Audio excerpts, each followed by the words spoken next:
남편과 딸이 싸울 때 중간에서 엄마는 어떻게 해야 할까요?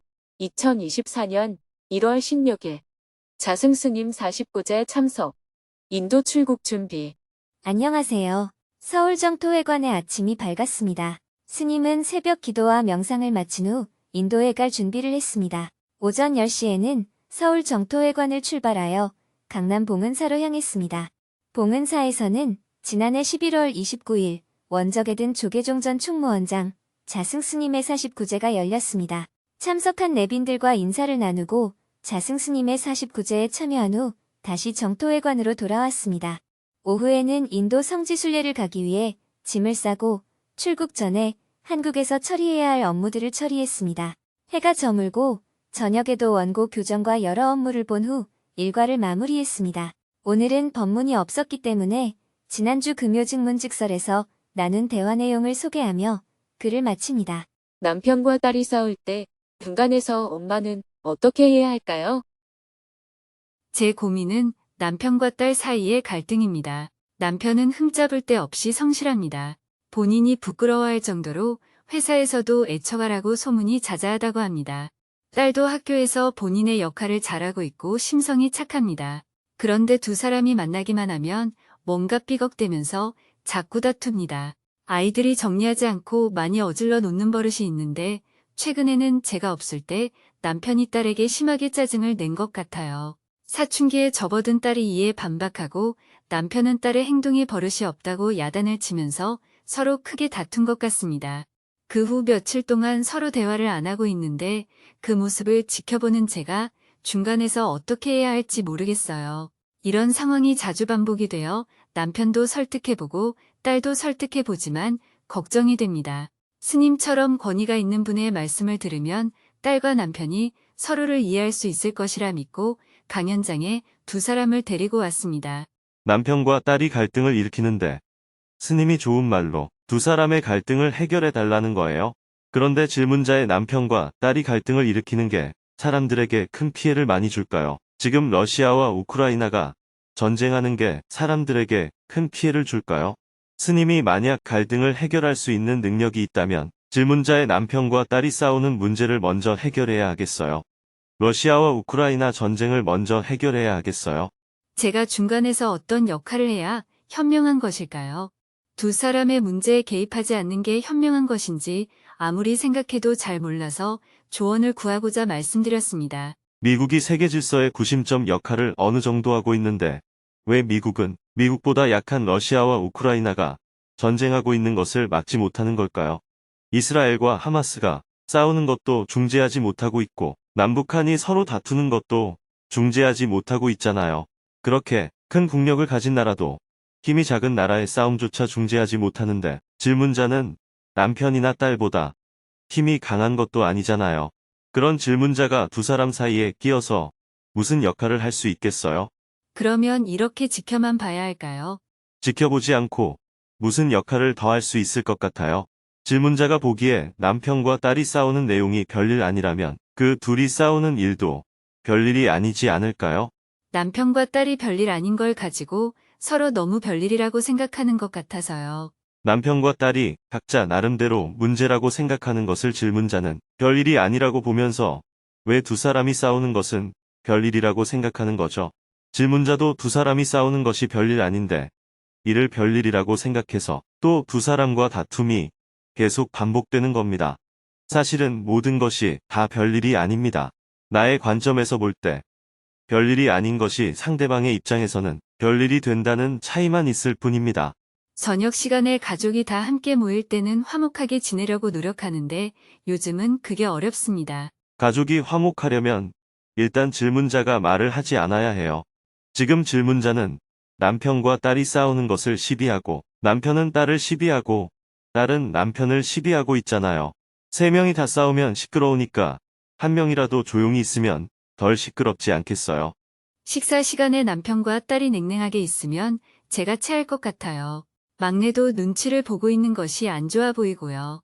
체하는 것은 본인의 문제이지 남편과 딸의 문제는 아니잖아요. 부녀지간의 의견이 서로 달라서 그러는 것인데 질문자가 체할 이유가 뭐가 있는데요. 그렇네요. 지금 질문자는 본인은 아무런 문제가 없고 두 사람만 문제가 있다 하는 관점을 가지고 있어요. 두 사람이 본인의 말을 안 듣고 계속해서 갈등을 지속하니까 스님께 데리고 가서 야단을 맞게 해야겠다는 심보로 이곳에 온 겁니다. 사실 이 문제는 딸의 문제도 아니고 남편의 문제도 아니고 질문자 본인의 문제예요. 질문자에게 두 사람이 서로 싸우는 게 별일이라고 생각된다면 남편도 또한 딸이 방을 어지럽히고 말을 안 듣는 게 별일이라고 생각되는 겁니다. 딸도 또한 아빠의 잔소리가 별일이라고 생각되는 거예요. 지금 질문자는 별일 아닌 일로 싸우고 있는 두 사람은 문제가 많고 본인만 문제가 없는 걸로 착각하고 있는 겁니다. 딸이 정리하지 않고 어질러 놓아도 남편이 그냥 딸을 내버려 두면 좋지 않을까? 남편이 잔소리를 좀 해도 딸이 좀 이해해주면 좋지 않을까? 이렇게 생각하면서 본인은 두 사람 싸움을 별일이라 여기고 그 사이에 끼어들어 다툼을 조장하는 겁니다. 본인도 고치기 힘든데 남편과 딸의 관점을 바꾸는 것은 더욱 어려운 일입니다. 스님의 법문은 딸이나 남편이 들어야 할까요? 질문자가 들어야 할까요? 제가요. 두 사람은 아무 문제가 없어요. 질문자만 조금 정신을 차리면 될 것 같아요. 그래야 집안이 화목해집니다. 별일 아닌 걸로 싸우냐? 가정이 화목해야지. 이건 질문자의 고집이에요. 화목이라는 이름과 법륜 스님이라는 이름을 빌려서 자꾸 잔소리하고 훈계하고 고치려고 하는 겁니다. 그런데 남편이 질문자의 훈계를 듣겠어요? 딸이 아빠 말도 안 듣는데 엄마의 훈계를 들으려 하겠어요? 그런 생각을 버릴 때 화목으로 가는 첫발을 내딛게 되는 거예요. 둘이 서로 싸우는 모습을 그냥 구경하면 돼요. 아버지와 딸이 저렇게 싸우는구나. 저런 일로 싸우는구나. 이런 마음으로 구경하면 됩니다. 청도 소싸움 구경하듯이 누구 소가 이기나. 이러면서 보면 재밌잖아요. 남편을 불러서 애한테 못 이겨? 이렇게 얘기해주고 딸을 불러서 자식 이기는 부모 없다는데 너는 지겠다. 이렇게 슬슬 약이나 올리면서 구경을 해보세요. 그러면 아무 문제가 없어요. 동네가 시끄러워서 경찰에 신고가 들어갈 정도가 아니라면 제가 볼 때 그 정도는 괜찮을 것 같습니다.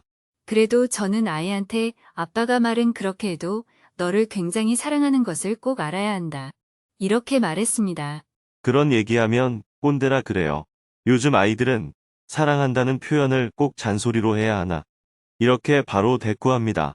옛날하고 달라요. 저희가 결혼 7년 만에 어렵게 가진 딸이거든요. 질문자가 딸을 어렵게 가졌지 아이는 그 사실을 몰라요. 질문자는 오직 자기 생각만 하고 있는 겁니다. 제가 심하다고 느낄 정도로 남편이 딸을 과잉보호하더니 어느 순간 변해서 왜 그럴까 했거든요. 스님 말씀을 듣고 나니 제가 제 입장만 생각했던 것 같네요. 딸이 어지럽혀 놓아서 남편이 잔소리한다면 남편이 딸보다 정리정돈을 잘한다는 얘기 아니에요? 네, 남편은 집안일을 잘합니다. 질문자와 남편 중에 누가 더 많이 어질러요? 남편이 더 어지르는 편입니다. 아이는 부모를 따라 배웁니다. 딸이 아빠를 닮았네요. 딸이 아빠를 닮은 것인데 너무 당연한 결과 아닌가요? 외모도 닮았어요. 원래 닮은 사람끼리 잘 싸워요. 그 정도는 가볍게 봐주면 됩니다. 우리는 지금 우크라이나와 러시아의 전쟁도 그냥 보고 있고 북한과 남한의 지도자들이 새해 벽두부터 전쟁한다고 험한 말을 해도 그냥 보고 있잖아요. 어떡할 겁니까? 질문자는 이 정도는 내가 해결할 수 있다. 이렇게 생각하는데 해결하기가 쉽지 않습니다. 도저히 해결이 안 되니까 저한테 물으러 온 거겠죠. 남편과 딸의 갈등을 해결하는 게 남북한 문제 해결하기보다 더 어려워요. 그런 문제는 해결하려고 하면 안 돼요. 그냥 지켜보면서 남편에게는 애 때문에 당신 힘들지 하면서 격려해주고 아이에게는 아빠 때문에 힘들지 하면서 격려해주면 저절로 해결돼요. 질문자는 자기도 똑같으면서 약간 우월의식을 갖고 있는 겁니다. 오늘 저와의 대화에서 질문자가 깨달아야 하는 것은 저 둘과 내가 똑같다. 오히려 내가 더 모자란다. 하는 겁니다. 한 번도 그렇게 생각을 못했는데 잘 알겠습니다. 남편과 딸을 고칠 수 있다고 생각하는 그게 우월 의식입니다. 너희 둘이 싸우면 안 된다. 내가 그 정도는 해결한다. 이런 식으로 생각하면 안 돼요. 남편과 딸을 뜯어고칠 수 있다고 생각했던 것 같습니다. 질문자나 뜯어고쳐요. 귀한 말씀 너무 감사합니다. 그냥 내버려 두어요. 부녀지간에 싸우면서 큽니다. 둘 다 어린애라서 그래요. 싸우면서 크는 것이니까 많이 싸워라. 이렇게 응원하면 돼요. 말리니까 자꾸 싸우는 겁니다. 오히려 응원해주면 안 싸워요. 감사합니다.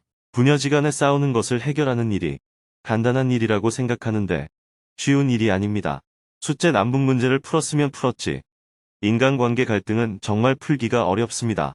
제가 아이를 잘 키우겠다는 욕심이 커서 별일 아닌 일을 침소봉대한 것 같습니다. 질문자가 남편과 딸을 강연장에 데려왔기 때문에 앞으로 더 피곤해질 거예요. 이제 질문자가 뭐라고 잔소리하면 남편도 딸도 너나 잘해라. 스님이 뭐라 그러더냐. 이렇게 바로 말대꾸할 겁니다. 그래서 절대 상대를 강연장에 데리고 오면 안 됩니다. 내일은 오전에 수행법회 생방송을 한 후 인도 성지 순례를 하기 위해 오후 2시 20분 비행기로 인도로 출국할 예정입니다.